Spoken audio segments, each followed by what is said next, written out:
to the welcome everyone to this most powerful webinar that's been sponsored by the Green Party of St. Louis and the Universal African Peoples Organization as our monthly Black and Green webinar series.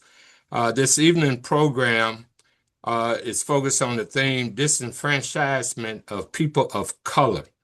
This program will cover gerrymandering of congressional districts in Missouri and other right-wing states, which results in loss of minority legislative representation.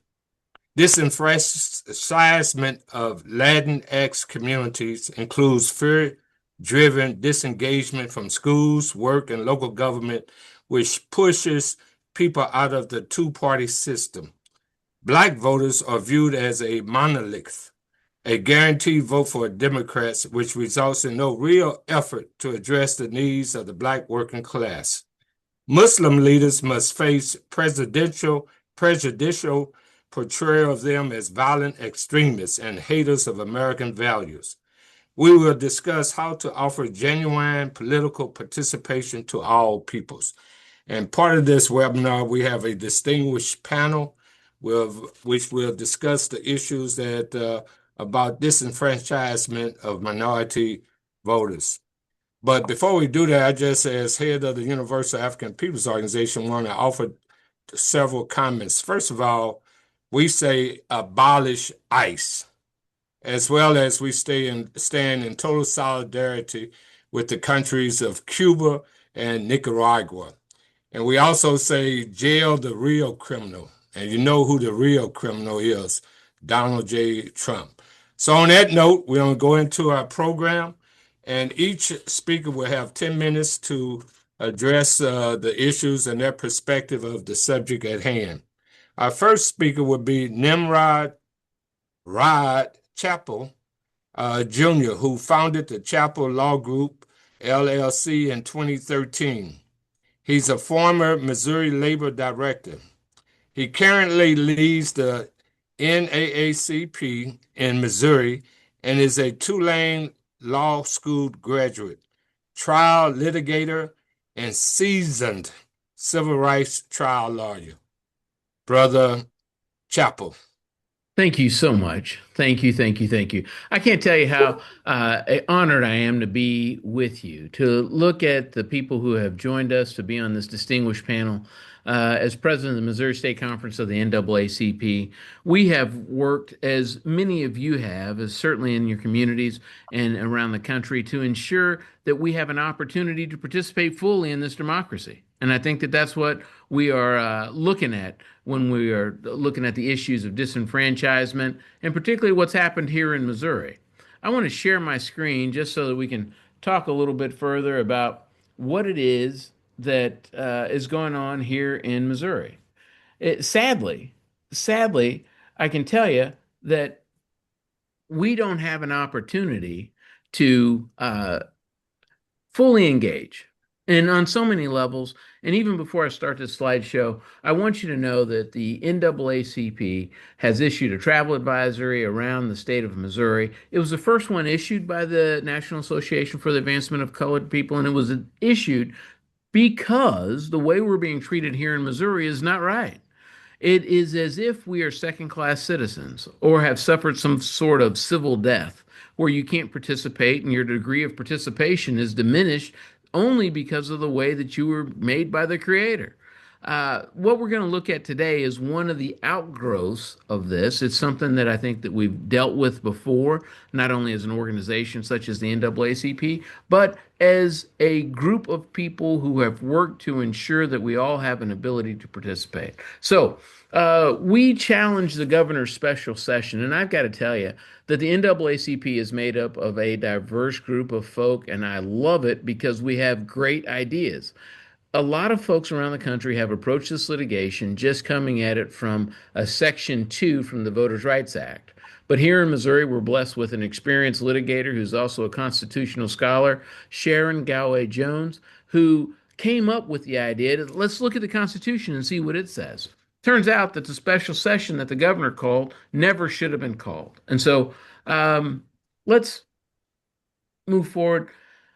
This case matters because the governor's authority is not absolute. You can't allow a governor just to decide when he's going to call the legislature back in. The issue is that they make the laws, right? Going to make the laws in the legislative branch. He's going to sign them presumptively, and that's the natural course of business. The Constitution prescribes a role and a process for that, and if you step outside of it, then you end up with something different. The rules have to remain the same. These constitutional regulation of power can't be used in such a way that it allows for shortcuts to be taken. And that shortcut would be that you no longer have to allow the legislature to come in during regular session, pulling them out of the work that they're supposed to be doing back in their own constituent areas. But worse than that, deregulating the ability of people who are like us, participants in the democratic process.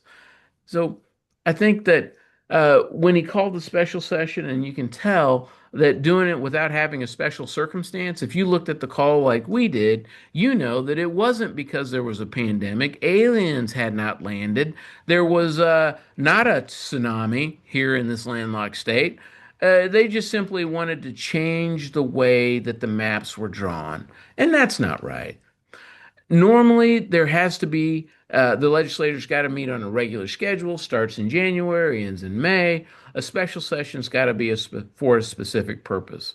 The Constitution only allows the governor to call one for extraordinary occasions. Missouri's gotten a little lax, like it has with everything else. If you can imagine that you've got health outcomes in the boot hill that are equivalent to those in third world countries, and it's only allowed for black folks, right? No wonder that they don't want to pay attention to the Constitution. It's another means that the people would have to hold them accountable, but the governor's got to follow it. Does the Constitution allow a governor to call a special session at will or only for extraordinary circumstances? And we're not asking for the courts to draw special maps. And by the way, the answer is no. The governor's got to pay attention to the Constitution. He's got to follow the rules. So there's no special maps we're asking for. We're not asking for the court to draw political winners. We want to make sure that the court's not making policy decisions. That's not what we're asking for through this litigation. We're simply saying that if the governor's going to call a special session, it's got to be extraordinary. Now, I can tell you a little bit about constitutional interpretation. You go by the definitions, unless a word in the dictionary, usually Webster's third unabridged dictionary, unless the words are defined in statute. Here, they are not defined in statute. And so we offer constitutional interpretation through the dictionary, plain meaning. That's Missouri's way. We want to see it. Uh, Making sure that the determination on the legitimacy of the initiative petition process, as well as redistricting, are just byproducts of this special session. And one of the reasons that this is important is because if this litigation is successful, which we would believe it should be, just on a strict constitutional interpretation that is consistent with the laws of Missouri and the way that the Constitution is interpreted.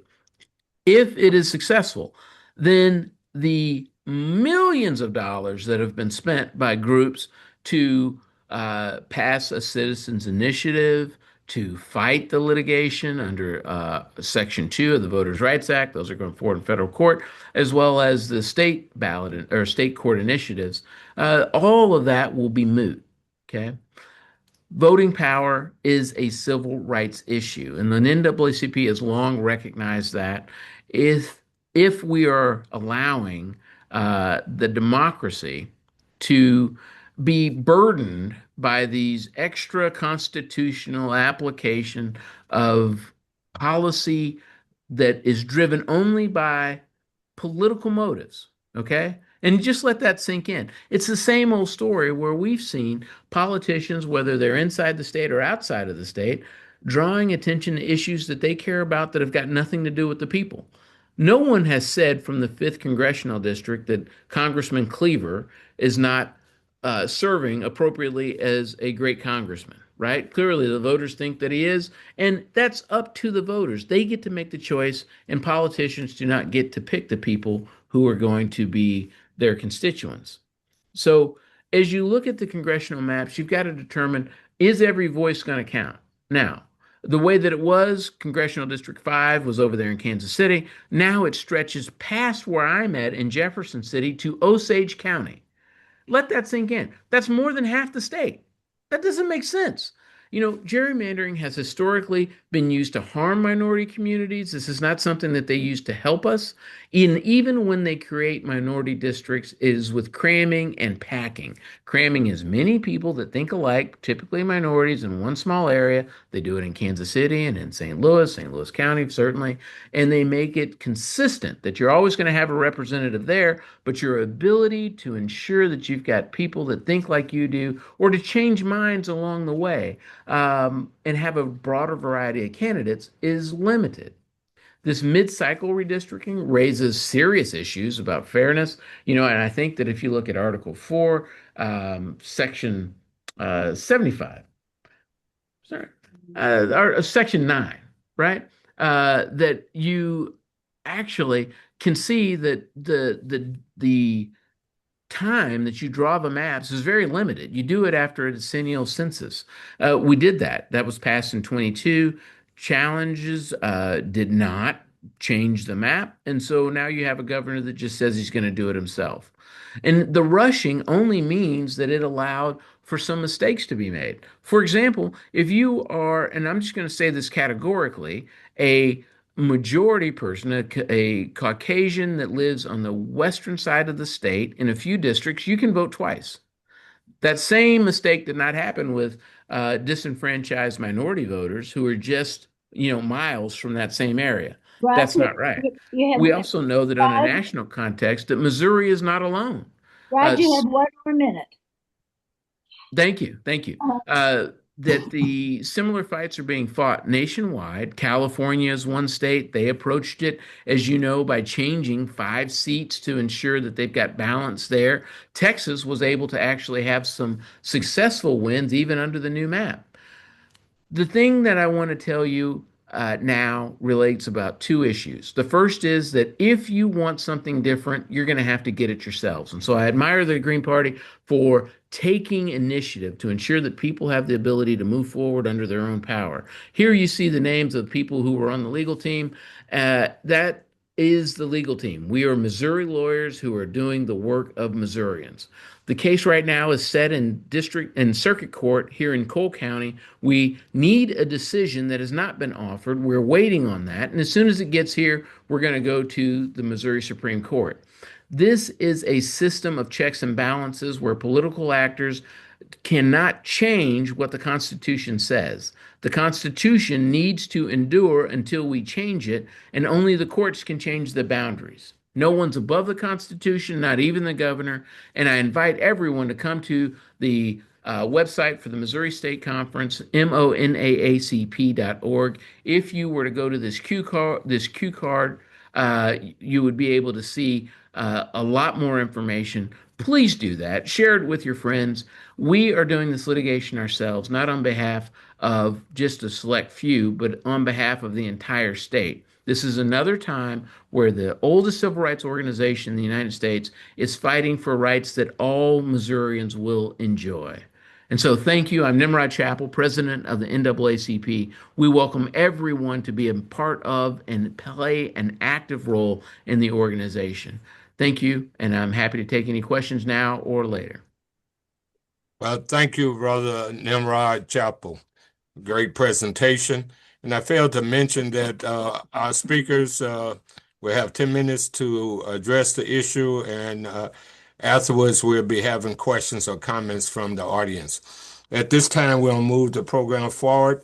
Our next presenter will be Gay Medina, who serves on the Pajaro Valley Unified School District Board in California as the first elected Green trustee.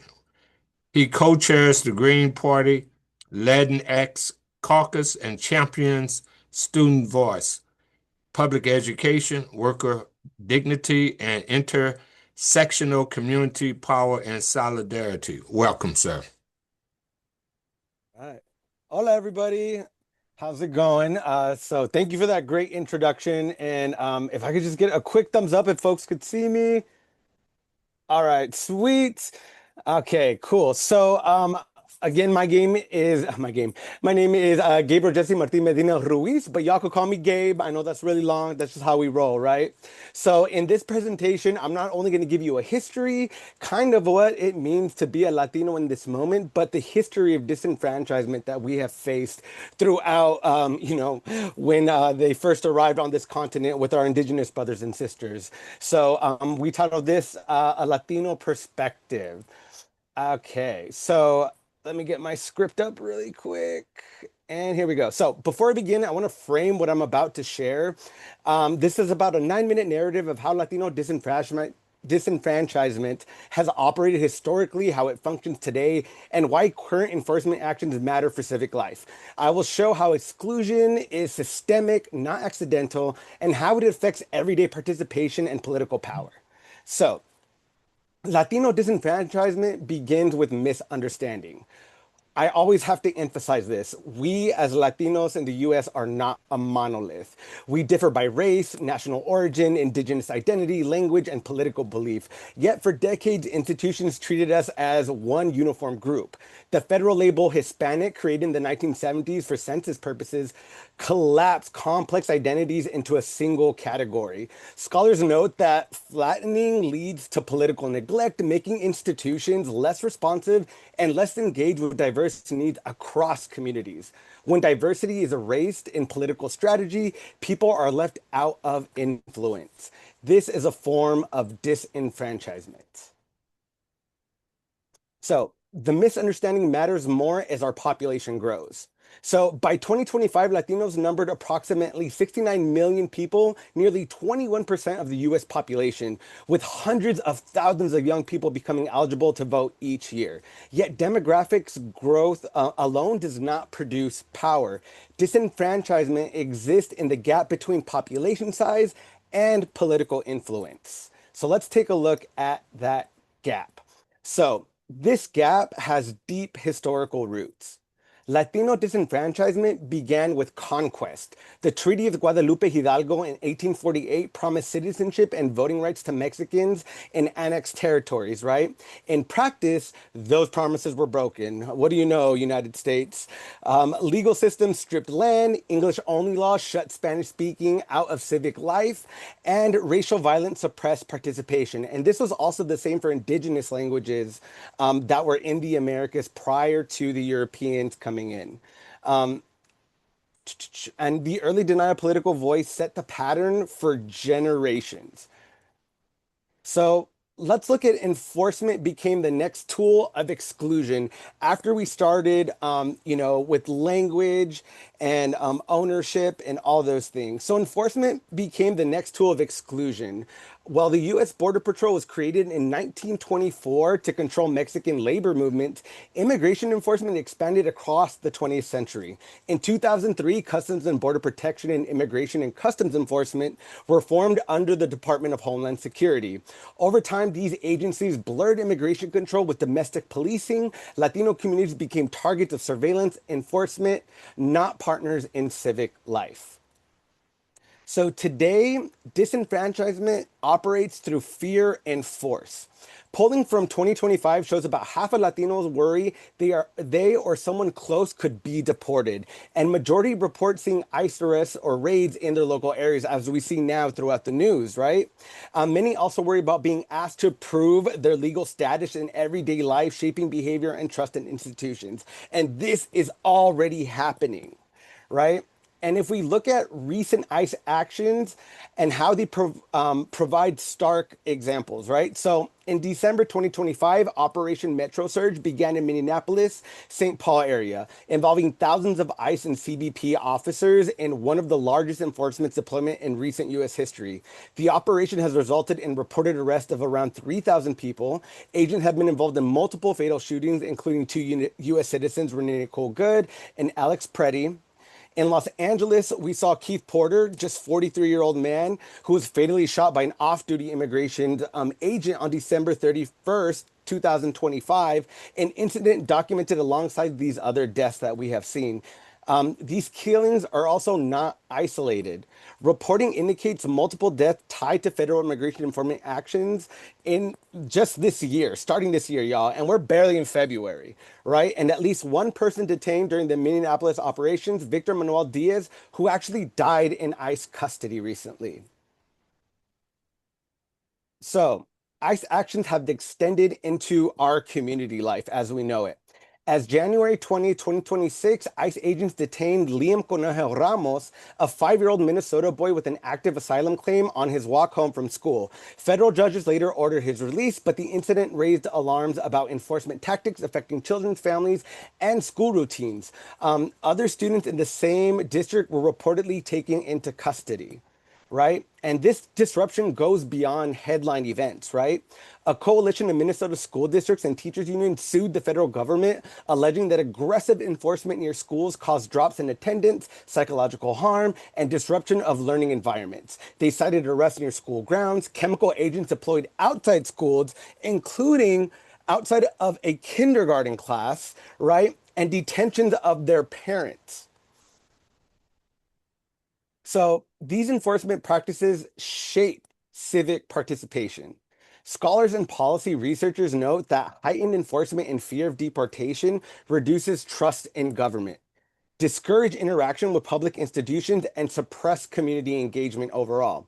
Many Latinos avoid police, schools, and civic events to avoid potential encounters with enforcement agents. We saw this with the case of Liam and his mother, who was scared to come out because she had another child in there and she was worried that she was going to be detained. So imagine when we start voting, and if Trump keeps up with this promise of having observers or ICE present, that's only going to disenfranchise more Latinos from coming out to vote. So, disenfranchisement appears in electoral behavior. Political science studies of immigrant communities show that fear and surveillance associate with lower voter turnout and decreased civic engagement. When people feel unsafe interacting with the state, they are less likely to engage with its democratic mechanisms or public decision-making process, right? Furthermore, national polling from 2025 shows a significant decline in support for harsh enforcement policies among Latino voters, with majority expressing criticism of policies they see as harming their communities. But communities resist exclusion. In response to enforcement actions and killings, widespread protests and actions have unfolded across the country. A planned nationwide shutdown just happened, which brought together students, activists, and allies to advocate for accountability and reform our immigration practices. Local governments have also criticized federal enforcement. Harris County commissions passed a motion condemning ICE, DHS actions, and Minnesota officials challenged federal authority in court. Though a judge declined to stop the operations, right, we still need to go out and have our voices heard. It's almost echoing the Chicano movement that we saw in the 1970s, where students were advocating for their rights. And looking at the historical movements, let's look at these as lessons, right? During the civil rights era, the Brown Berets and the Black Panthers actually recognized that disenfranchisement crossed racial lines, right? They organized against police violence, educational exclusion, and political neglect, building alliances rooted in shared structure of oppression. Those movements show that inclusion occurs through collective struggle, and this is happening across the board, right? And if we think about our brothers and sisters from Palestine, right, I tell my Latino community, this is a part of why we need to be involved in advocating strongly against what is going on, because this has happened to us already when the Spanish came in and conquested and took over the Mexica and the Aztec Mayan Empire in South America to Mexico up to the United States, right? So we have faced genocide before, not only from the Spanish, but also from the Americans or the Europeans when they came and settled within American territory, right? Yes, you have one more minute. Perfect. Thank you. Uh-huh. So Latino disenfranchisement is not accidental, right? From broken treaty promises and early political exclusion to enforcement regimes that induce fear, suppression, participation, and disrupt communities, exclusion adapts over time. But research also shows the opposite. When barriers are removed, when outreach is culturally competent, and when institutions respond to community needs, Latino participation rises. And the problem is not lack of interest. The problem is systemic exclusion. So the Latino disenfranchisement is not about whether Latinos care. It is about whether demographic systems are willing to recognize, protect, and include all voices equally. Thank you all, and I look forward to taking your questions at the end.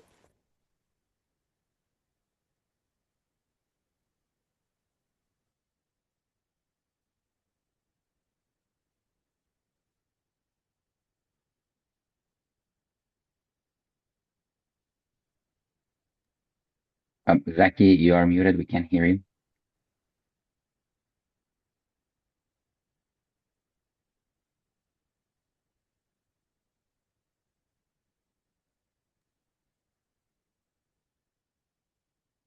Zaki, you are still muted.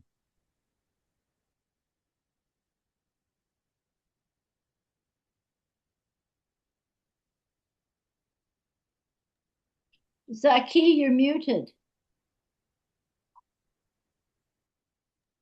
Okay, thank you. I'm sorry for that. All right. Our next speaker would be Renee Johnston. She is the membership committee chair for the Green Party of New Jersey, the co-chair for the Green Party National Black Caucus, and a member of the Black Alliance for Peace and Community Movement Builders of Newark, New Jersey. Her organizing work mostly involves police and prison abolition and political education. Welcome, Renee Johnston. I almost did it. I almost started talking without unmuting. Thank you. Follow my lead. Thank you, everybody.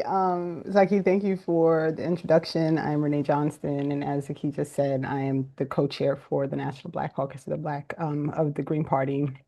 What I'm going to present on is that disenfranchisement is actually a function of the duopoly, and this is really important to understand, as we look at the everything as it works to kind of expand what we understand disenfranchisement to be. So the literal definition is the state of being deprived of a right or I can't, I just lost myself. Sorry, a right or a privilege, especially the right to vote. But we want to expand that definition. Why is this doing this to me? We want to expand the definition to include the various methods of disenfranchisement, which go beyond just the prevention of the individual right to vote, because it's a little bit more than that. We're going to learn how this thing works. There we go.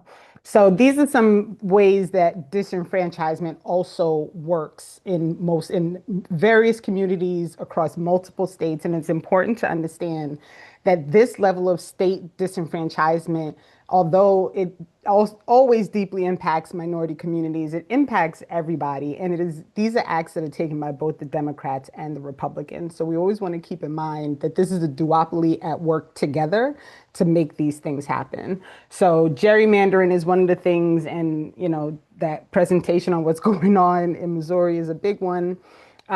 There is actually an attempt to redraw district maps in, I think, like half of the states in the country.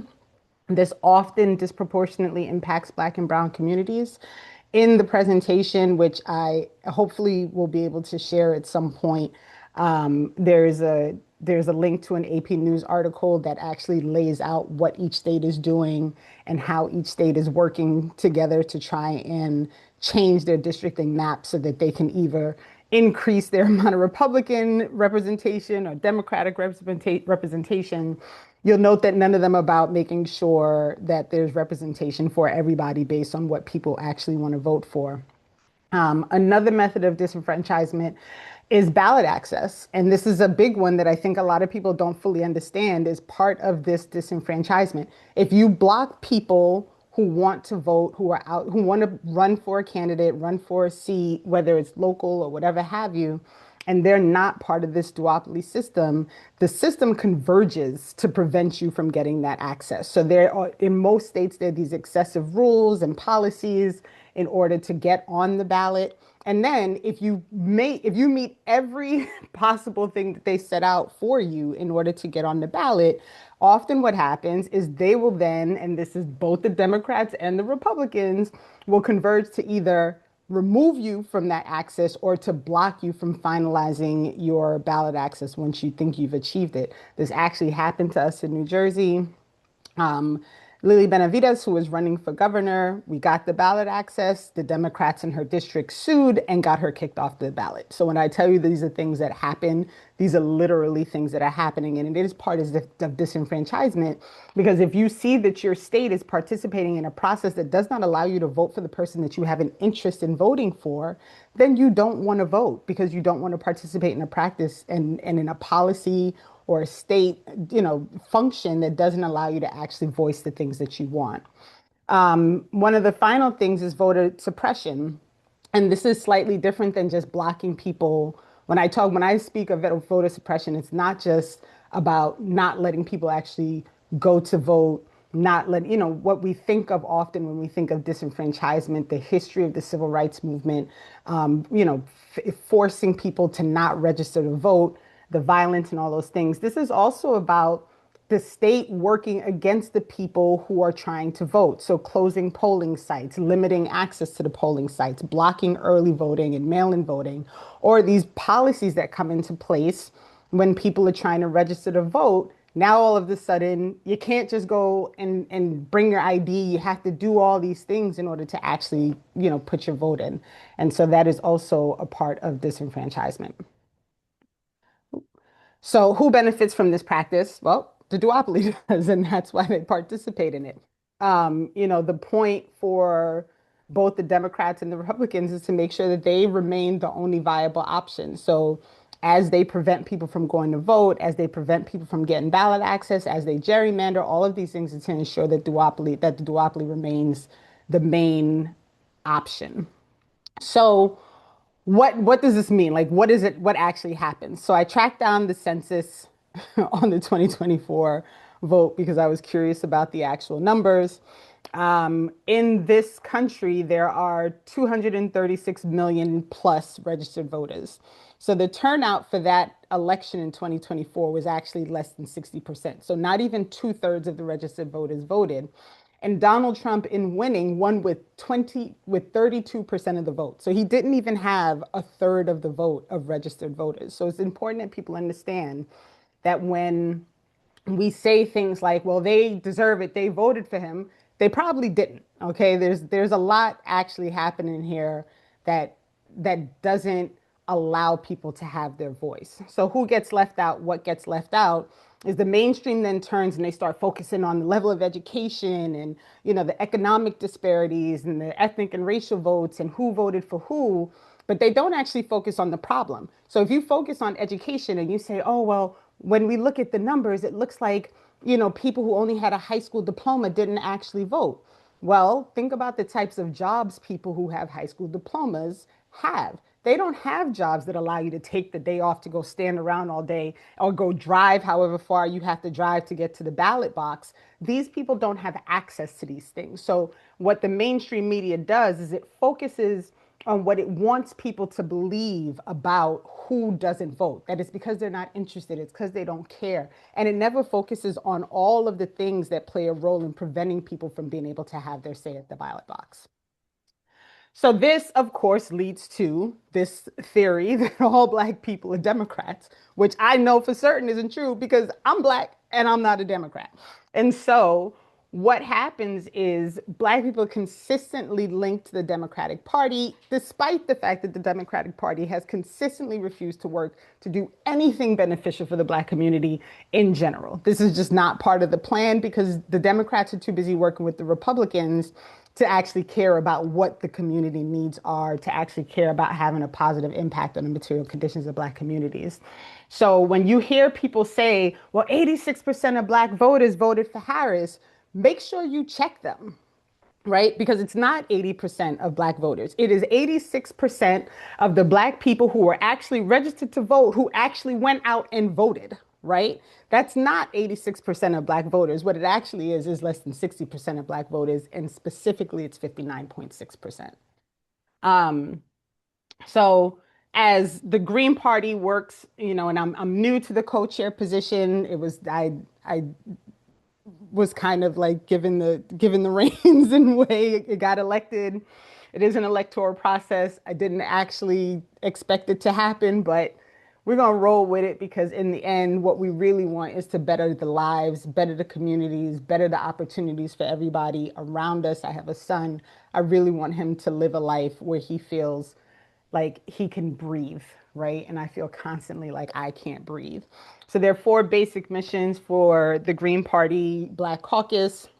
And it's to maximize Black voices within the party, to make sure that we're heard when there are political and policymaking processes happening within the party. We want to make sure that we introduce those 10 key values in the party platform to Black voters and communities. So one of the things we really want to work on is outreach and talking to Black people about the Green Party. The third mission is to increase the participation of Black politicians who are running, but not just any politician, not just any Black person who wants to be the face, right?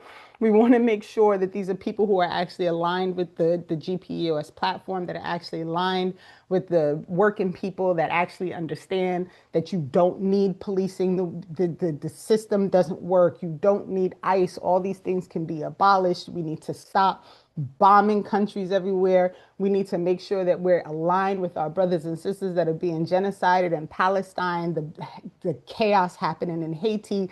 Every time I turn around, there's something new happening.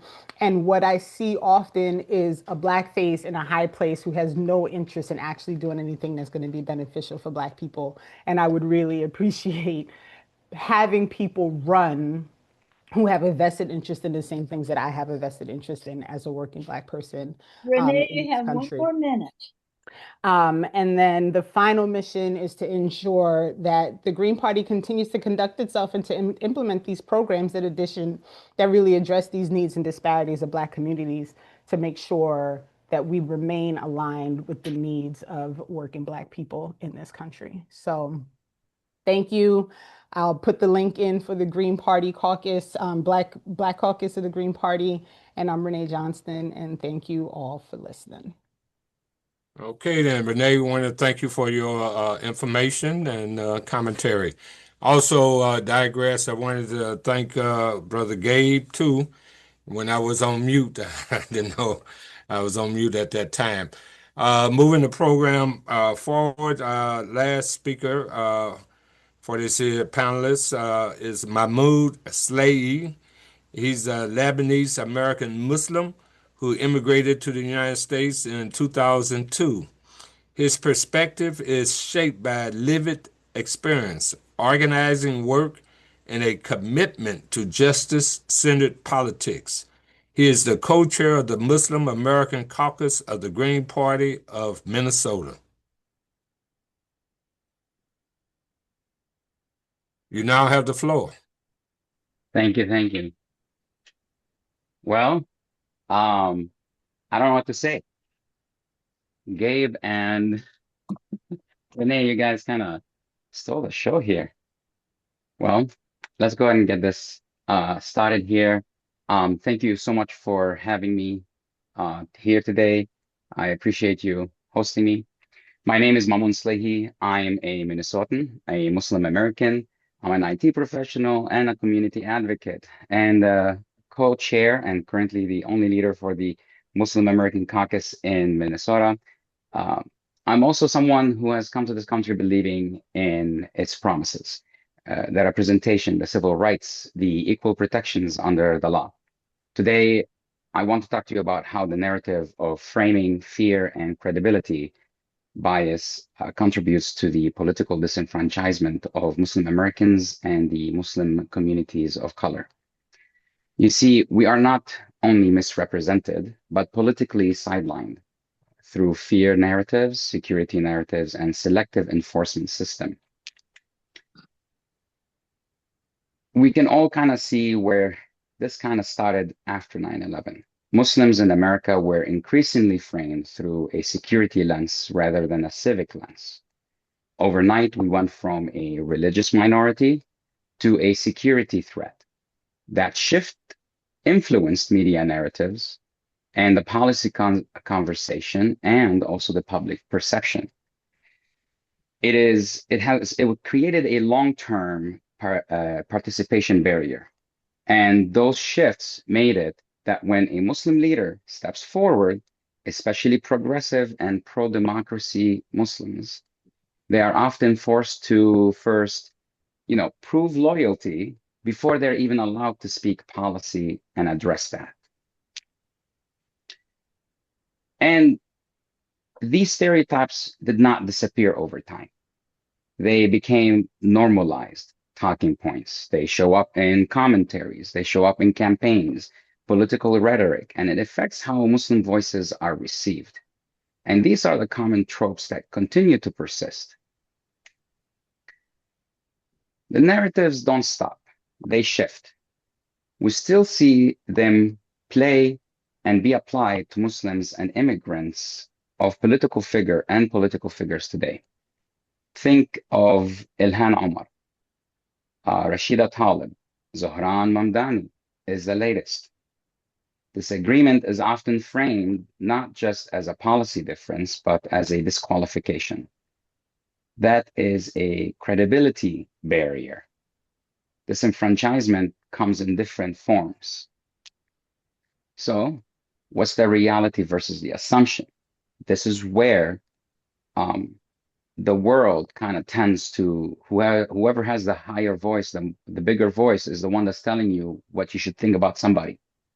And they always kind of tend to look at the minorities and the people of color as people who are of less ambition and less capabilities. But research has constantly shown that many immigrants and minority communities place strong emphasis on education, entrepreneurship, and civic contribution. Educational attainment among several immigrant origin groups is at or even above national average. The barrier is not capabilities, it is the perception and bias. The elephant in the room, we see it thrown out everywhere. Sharia law this, Sharia law that.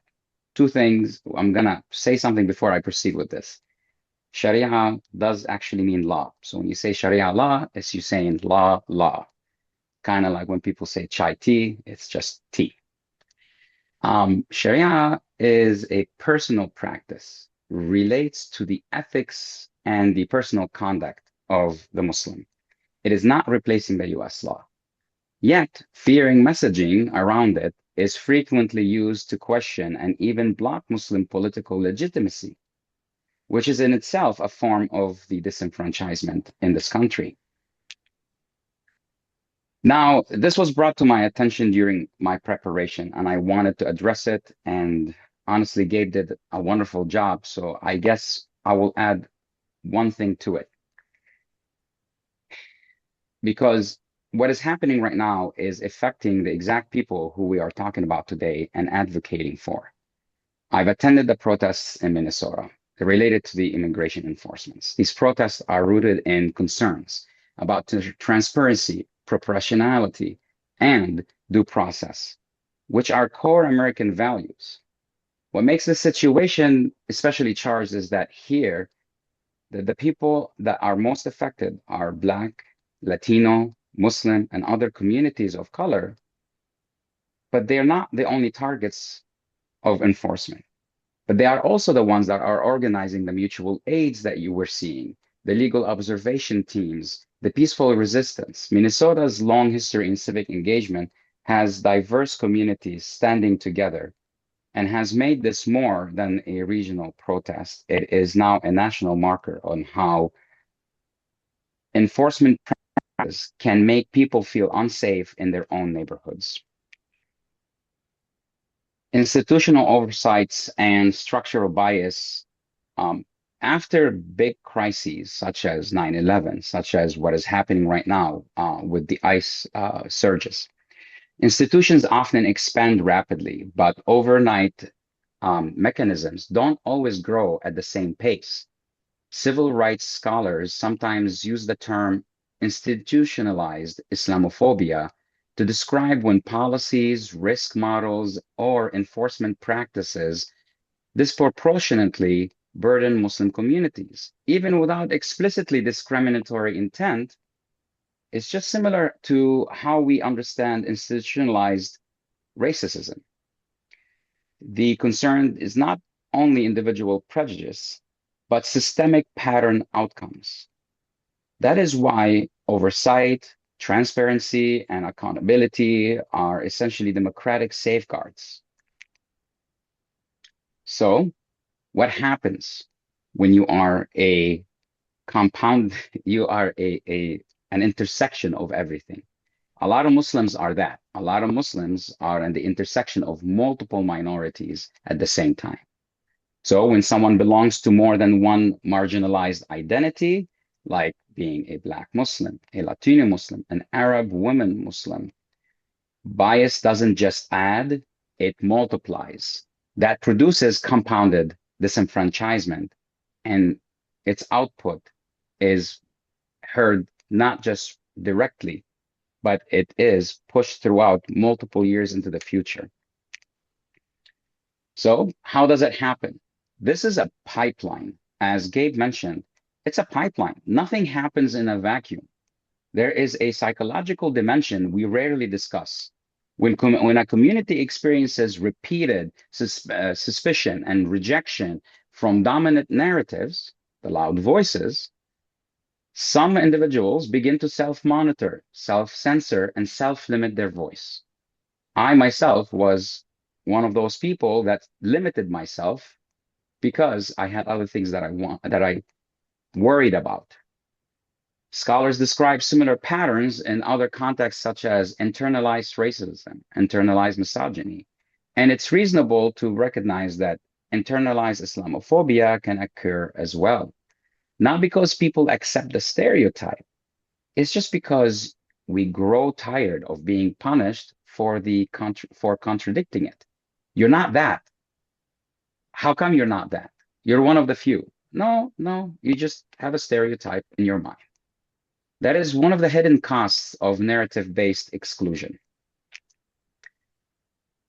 To Muslim Americans that are listening, and to all minorities that are listening, if you ever felt the pressure to shrink your voice, soften your truth, or over-qualify your belonging, understand that this is a reaction that is a human reaction, but it should not become permanent.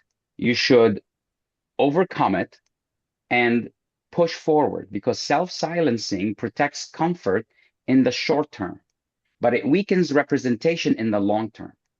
Democracy does not improve when voices withdraw. It improves when voices participate clearly, ethically, and boldly. You got to be bold, you got to be loud, and you got to be able to push forward. Trust it when it comes from immigrants, because we have seen it. We are the canary, and we tell you that if you let these things fall, if you let these things break, if you let the democracy cracks get bigger, it will all falter, and these things will go away. Then you have one minute. Thank you. So, what is the solution? The solution is not fear. It is participation. Participation, participation, participation. It must include those at the intersections, not just the most visible voices. Democracy is measured by how fully it includes those at multiple margins. When marginalized communities lead openly and ethically, democracy becomes stronger. Again, I thank you for taking the time with me today. Okay, then we want to thank you for that those comments, and I really appreciate what you're saying. We got to be bold. So, assalamu alaikum. Stay bold, stay strong. On that note, our next part of our program, we'll have brief comments by selected people, and they will just have a few minutes. The first person will be Jerome Byer. of the Green Party of St. Louis.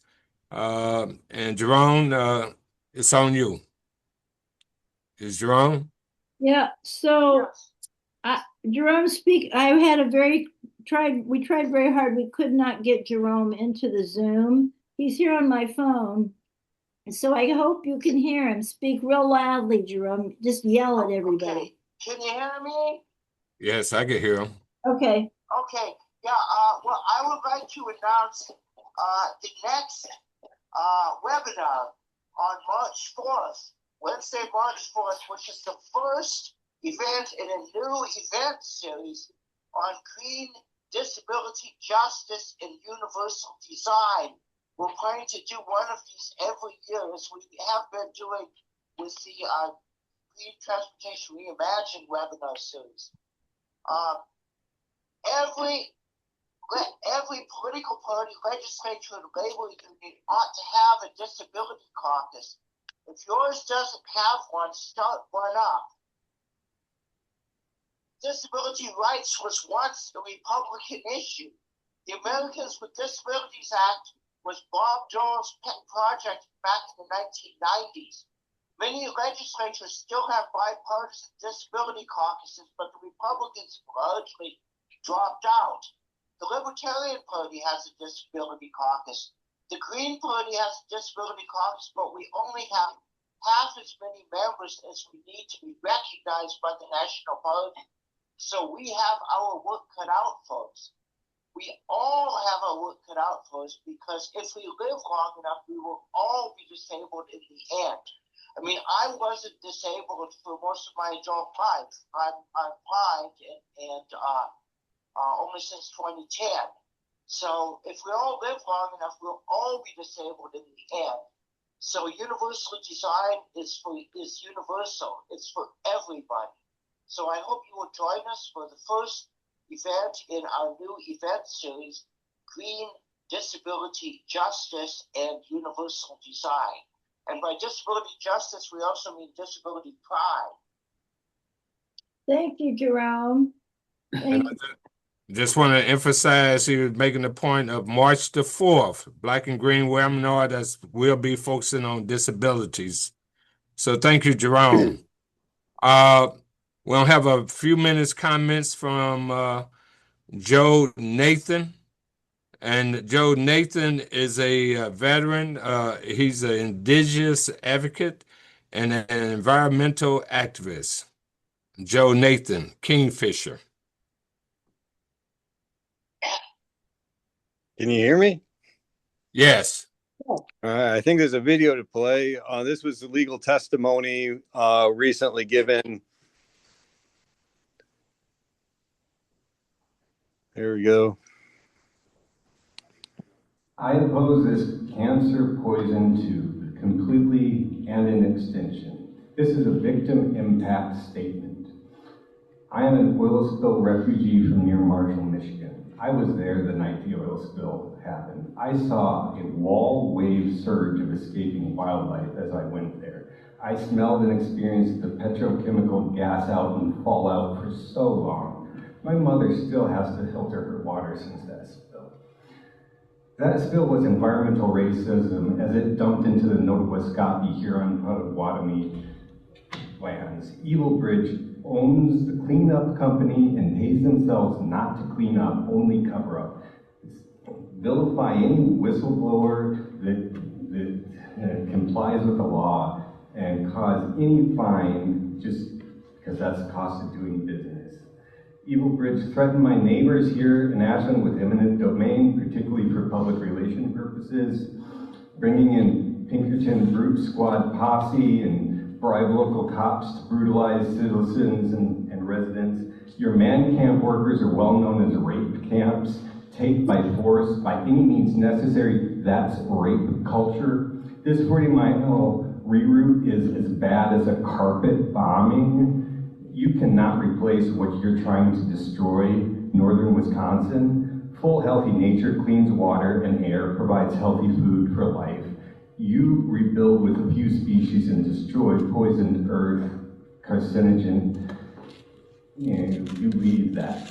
There's an irony to hearing Evil Bridges lawyers declare no environmental problem here, no cultural problem here, in the face of all these statements to the contrary. The opposite is the case. That's why you spend all this lawyer and public relations, public bribe money. The false logic sales pitches you're selling, we need jobs in fossil fuels, therefore we need this cancer poison to destroying northern Wisconsin as a critical part of our collective mass suicide apparatus. We don't need this pipeline. Get a job that doesn't hurt people or destroy places.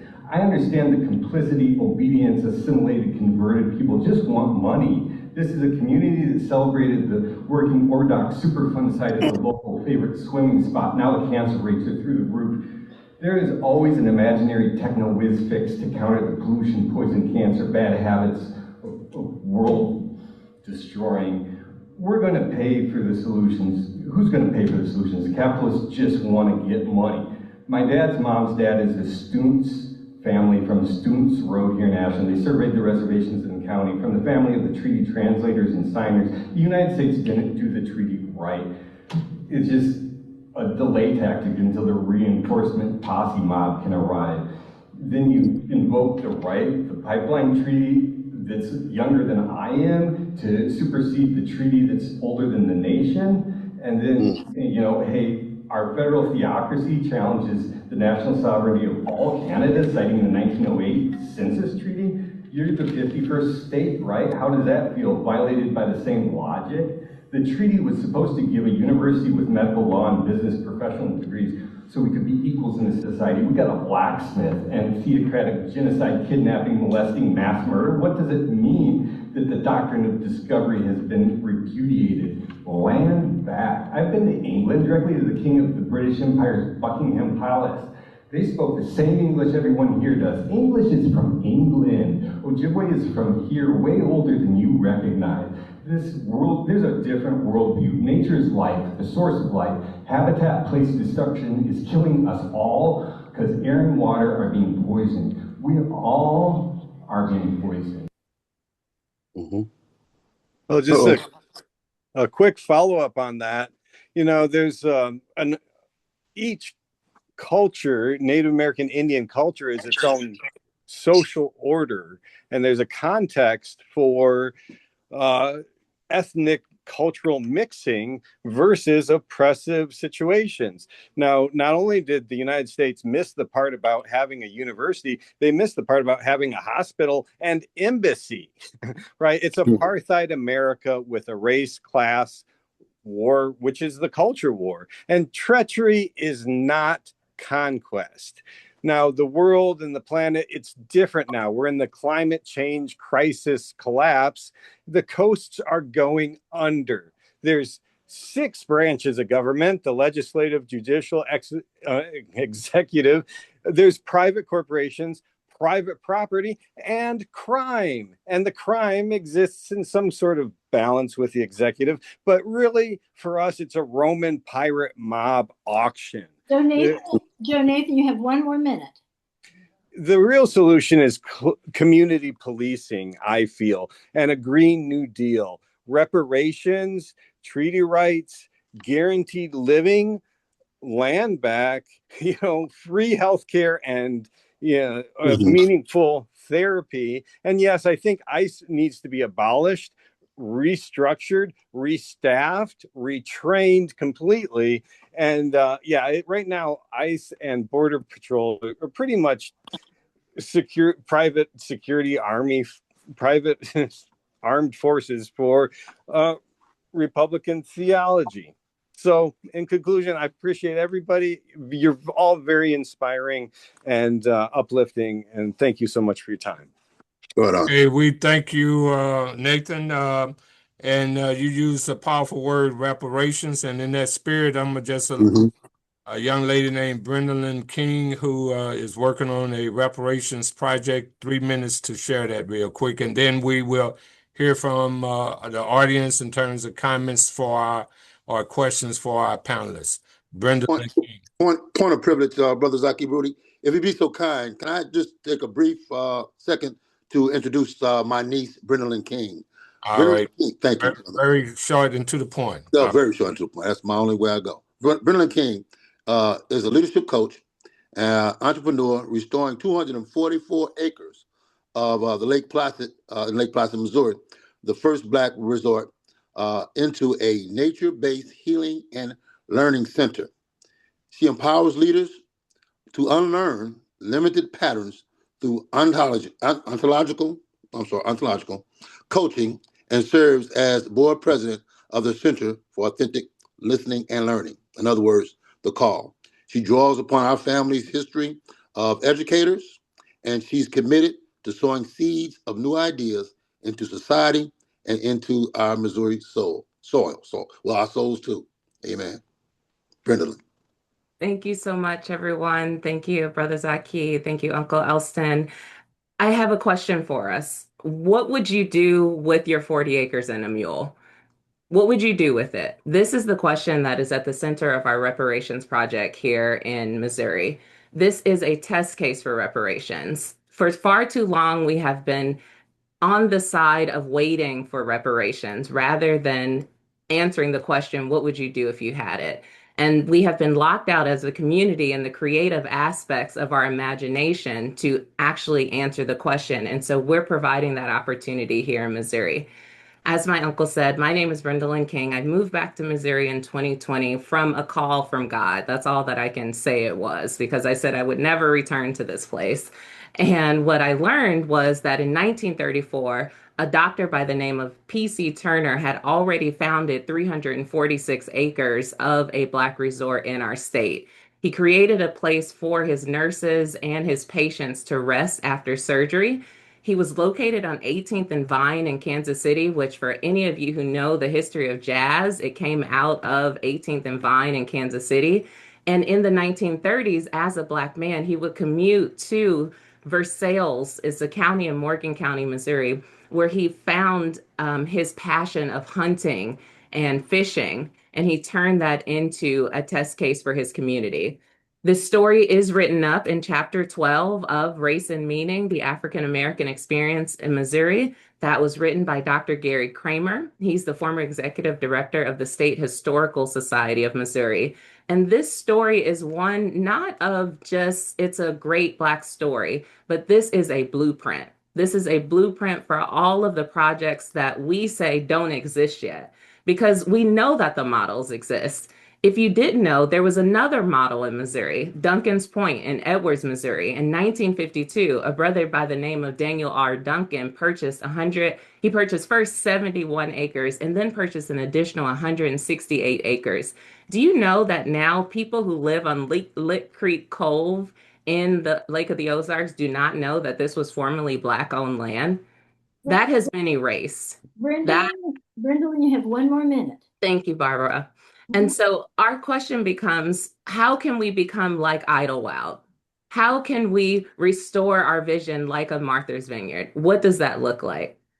I want to end by saying in 2022, there was a study done by the National Park Service on recreation in Black America. This is where the famous picture of Dr. Martin Luther King in shorts was first published, where we saw that he too had time off. He too took spaces. And what I found by finding this study is that Lake Placid is listed here as a historic site. So we have the opportunity to answer the question, what would we do?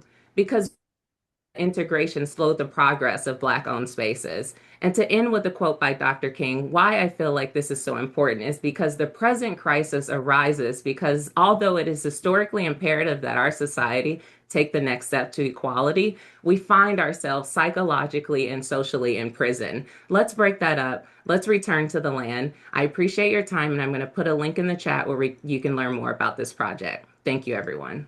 All right. Thank you, Brendan. Thank you. On that note, then, we will now open up the floor for comments from those online. Have your comments very brief, no more than 3 minutes. So at this time, Barb, you would recognize whoever would like to make a comment. Or if you raise your hand, shall I say, and Barb, you can try to help me identify who will be making comments, okay? And I think Elston has his hand up. Elston, did you want to make a comment? This is comment time, or it's time to ask questions? Okay, what's your question Okay, now? very good. So This is for our panelists to respond. All right, go all for right, it. appreciate it. So this is one first question is to Rod Chappell, president of state NAACP. Can you post that the link to the conference that you invited us to in the chat so we can have that? And also Yes. to understand that you're doing some fundraising for the legal defense of them trying to gerrymander our district in Kansas City out of our ability to elect who we want to elect. So That, that's that's ex- that's exactly right. Thank you so much, and I will absolutely post the link in the chat. And again, this litigation is historic in that it is in the vein of Brown versus the Board of Education.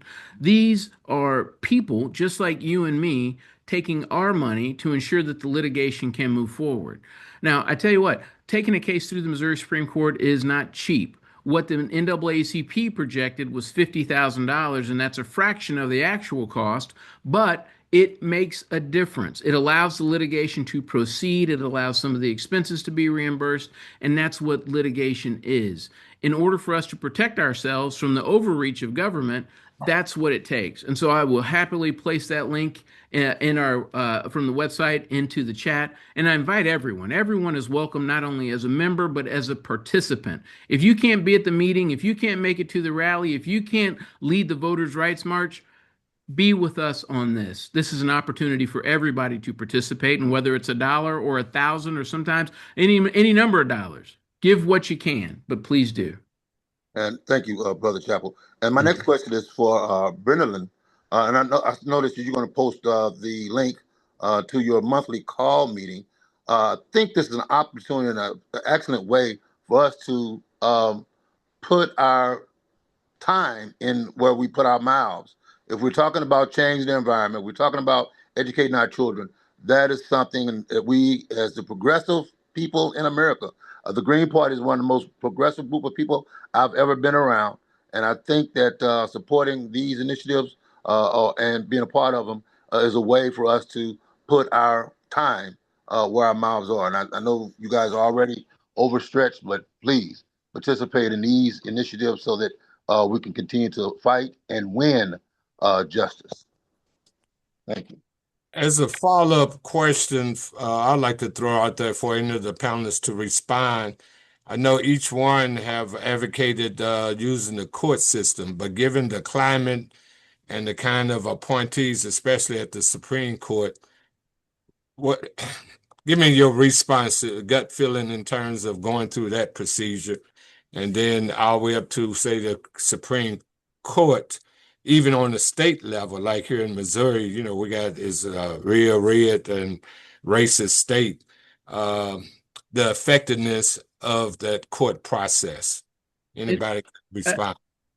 Sir, I tell you what, I'll keep it real brief. As a trial lawyer who works in and out of these courts every day, people tell me that black folks and people of color, people that think like we do, cannot get justice in rural Missouri, and it happens every day. There's some rules that are so clear, it's the difference between being inside and out.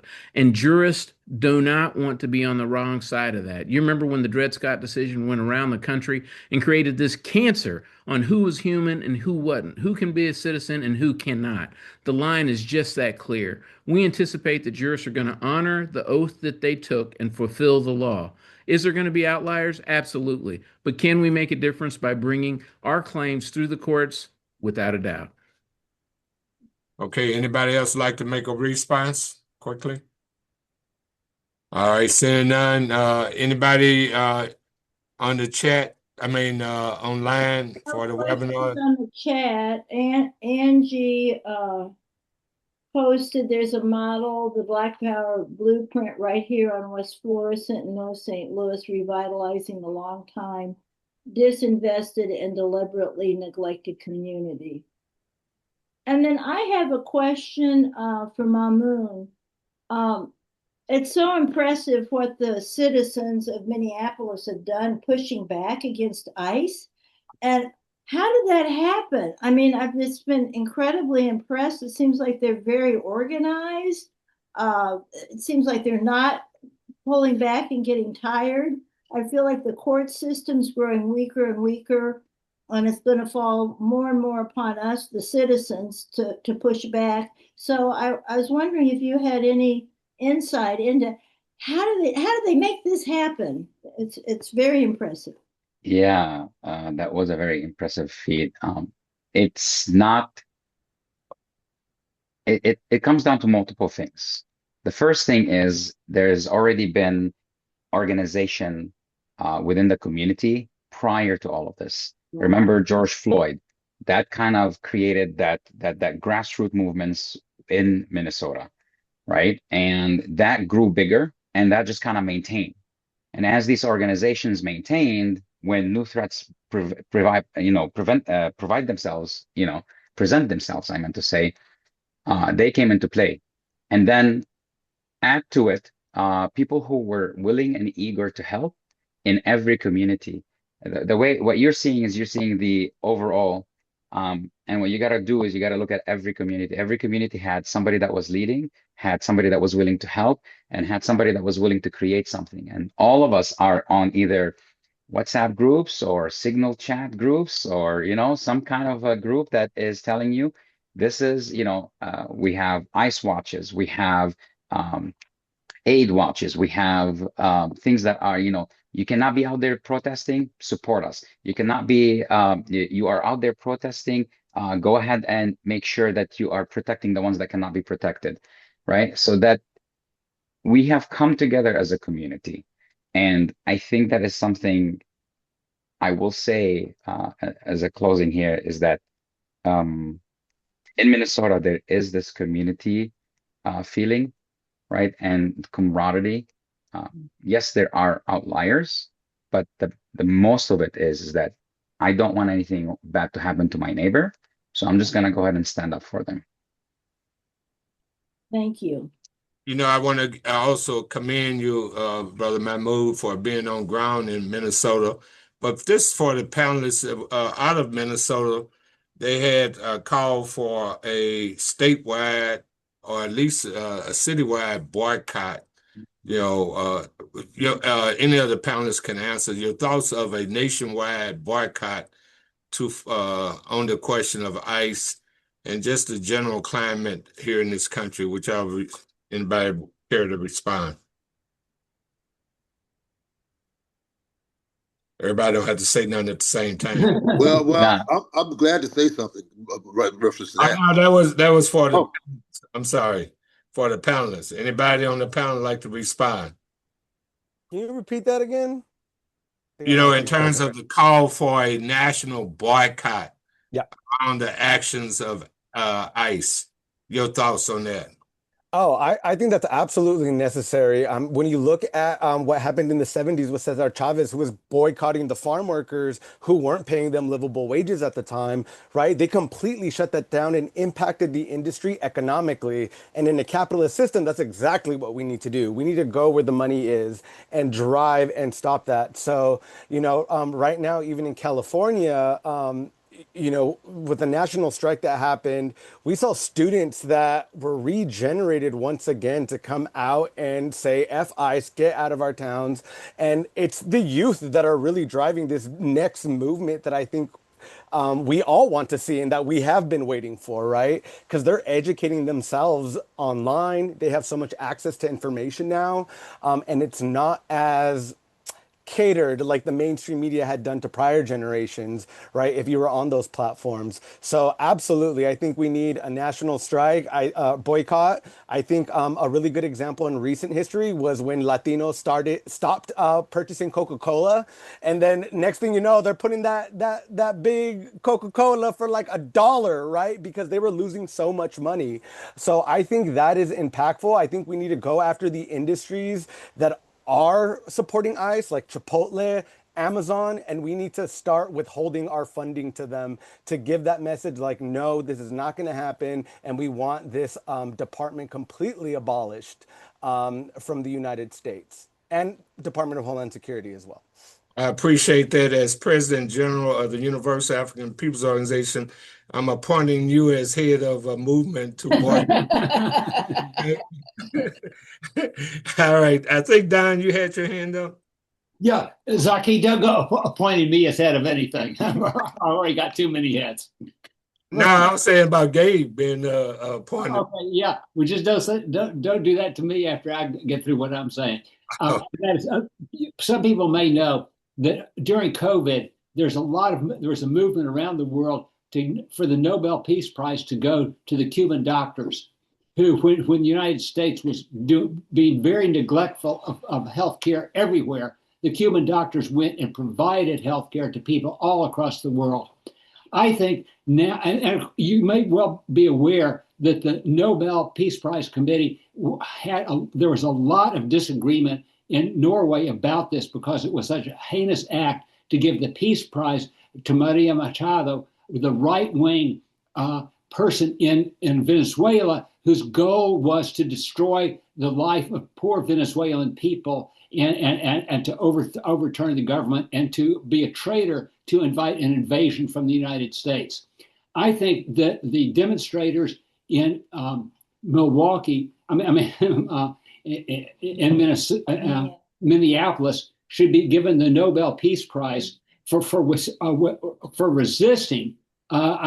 People, I've heard so many nasty, hostile comments about ICE, and for people to resist ICE and non-violently, day after day, in one demonstration after another, I think it would be great for the Green Party, for us to write our representatives in the Green Party, for the Green Party to nominate the Minneapolis demonstrators for the Nobel Peace Prize in resisting the brutality of ICE. We second that, and I'm sure by general consensus it's approved, so that we don't. I think Mahmoud, you got your hand up. I did. The first thing I wanted to say is that I forgot to answer one last thing. What Barbara asked me when she asked me the question about how is it not dying down, and that is because there's a lot of fresh blood, and we're tapping in and tapping out. Right? When somebody feels like they cannot do this anymore, somebody else is coming in and taking their place. And that is how you got to do it. That's going to, go into what you're asking, Zaki, is yes, we have to. And I agree with somebody that said in there that a one-day strike doesn't really do much, but it does send a message, right? It doesn't do much, but it does send a message that we are willing and we can do this. The other thing is that, yes, we should truly build something along the lines of BDS, that where we are going to be like, you know what, you're not standing for us. We're not going to give you our money. We're not going to give you our hard-earned cash. And that's where you got to hurt them. You got to hurt them with what they love, whether it's the seat in as a politician or the money as a corporation. Appreciate that. Barb, you got your hand up. Well, I'm going to take it down, but there's a question in the chat from Ara Logan saying, I would like to hear more about reparations in Missouri. Okay. And Brendan, are you still on? Okay, yes. I'll just share the 5 goals just because I think that was the original question. I think the first goal is to honor the Black man that founded this. His name is not known. We need to keep his name alive, and so honoring the land in that way. The second goal is to produce a replicable reparations model. What does it look like to actually have cooperative economics on 244 acres that other people can replicate? And this has been done before on the globe. This is not the first of its kind. The third goal is to activate the land for rest, healing, and education. There is a lot of activism happening in our communities, and there's no place to restore yourself, reset yourself, go kind of take a break to renew. And the fourth one is to build intergenerational Black family wealth. Let's be clear about that. There are many opportunities in a land project, such as growing industrial hemp, which we are doing as part of our agricultural lens. And finally, that leads to generating sustainable revenue. So those are our 5 goals. Is it Ara? And I'll put my email in the chat in case you want to follow up. Oh, there you are. Yes, it is. I didn't know if we were allowed to unmute and talk. Yeah. Oh, okay. I'm sorry. I don't want to commandeer the meeting because I can still just type my questions in the chat.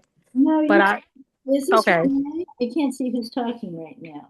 Oh, I'm sorry. I have my video muted. It's been a long day at work, so I look terrible.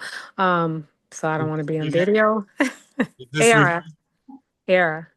Oh, okay. After your comment, then Renee, go ahead. Okay. Yeah, no, so I when so and I so with I know I asked the question about the goals and I know you sent a link, but I can you just paint briefly because had invited my friend to listen in as well, briefly about what does it really look like to get involved when you say activism? Is it beyond spreading the word? Like how are you actually getting involved in this project as far as like, is it saying, hey, everybody owns a piece or you're doing collective work? I just want to get briefly what it looks like to be involved in the outcome of that. The most basic way is we have a Patreon because we really believe that projects like this could be targeted for no other reason just besides the history of the United States. And so we have a Patreon page where we vote as a community on what project is ready to be funded next. And so we are starting with it, as I mentioned, the agriculture project. And so right now we're building the community of, you could call yourself a voter. And we're also inviting people to visit the land because there are parcels for sale right now. Awesome. Thank you. Thank All you. right. I see Renee Johnson. Renee, yeah, sorry, Renee, I couldn't see your hand up. Yes, Renee's had her No, hand. no problem. I just wanted to respond about the question about the boycott and the nationwide. So this is a conversation that we struggle with all the time because people have to remember that if you really want to force something, it has to be extended. And Mahmoud said it, like, it's not just about doing the one day. People may notice when you do the one day, but if you really want to make something happen as a result of any nationwide effort, it has to be a continued struggle. And part of my concern always is it seems as if a lot of these things are like flash in the pan and they're not fully organized. Like people want people to boycott Target, but if Target is the only place where you can get your medicine, how do you boycott Target? So there are all these questions that always have to be asked, and it has to be a true organizing from the ground level. You have to give people alternate resources. You have to help people pay their bills if you're telling people to stop working. There's a ton of things that need to be put in place. And I'd really encourage, and this is something that I encourage within the Green Party also, we have to make it an organized effort. The reason the Montgomery boycott worked is because they organized it. It lasted for over a year, and people talk about it like, they boycotted the buses in a week and everything got fixed. It was a long-term, fleshed out strategy, and people have to really think about these things as we're trying to encourage people to do strikes and boycotts. It has to be an organized, long-standing effort. Yep. Your point is well taken, but the principle of doing it, I guess we would have to actualize that long-term planning. But the principle of doing the boycott, that was the essence of the question I was posing in terms of trying to make it happen. I will add one thing about that boycott, if that's okay. Yes, go ahead. I will add something to what Renee was saying, is that prolonged standing before you, and probably many of you know that we stand for the struggle of the Palestinian people, and part of it was the BDS movement, and part of the BDS movement is that you're boycotting, divesting, and so on, and we have been doing this now for 3 years. Some people are new to this, so they've been doing it for 3 years. Some of us have been doing it longer. So can it be done? Yes, it can be done. Does it make a difference? It makes a huge difference. You have no idea the amount of pressure it puts on these corporations, because for them, every penny counts. Every penny counts. So if there's 1 million of us that say no to something, that's 1 million customers that said no to something. Okay, thank you. I look like my computer is trying to crash out on me. But any other questions or comments? You see anybody, Bob? Because I can't change page. No, I don't see anybody, and I don't see anything else in the chat. Okay, on that Can note, I ask one? Sure. I was trying to ask earlier if there was a way to get the link for the disabilities webinar in the month. Mm-hmm. Yes.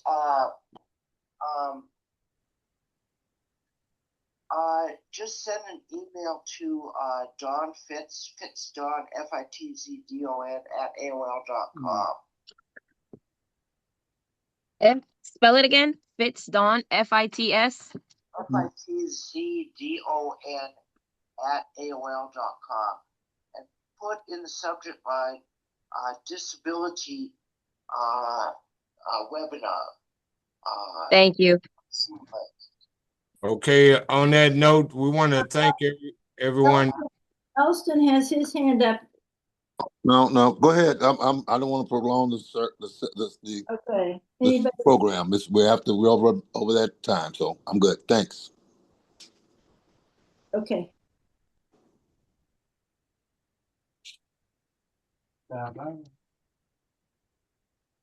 I think Zaki left. Yeah. Oh, okay, good. I can talk now. Yeah, really. Zaki's computer, I think, left. It's computer crazy. Took Zaki with him. Thank you, panelists. It was a great webinar. Thank you, everybody, for participating.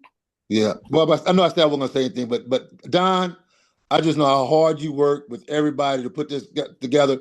Guys, if you can give Don an applause, you know how hard he worked in this. And I'm telling you, Don, this is one of the best Black and Green Wednesdays I've ever been to, and all the times I've been with the Green Party. So keep up the good work. It was Thank you so simply much. because of the inspiration from Elston McCowan. That's what did it. Bless your heart, man. Thank you, everybody. Everybody did so good. Thank you all. Thank Take you. care. Thank you. All right.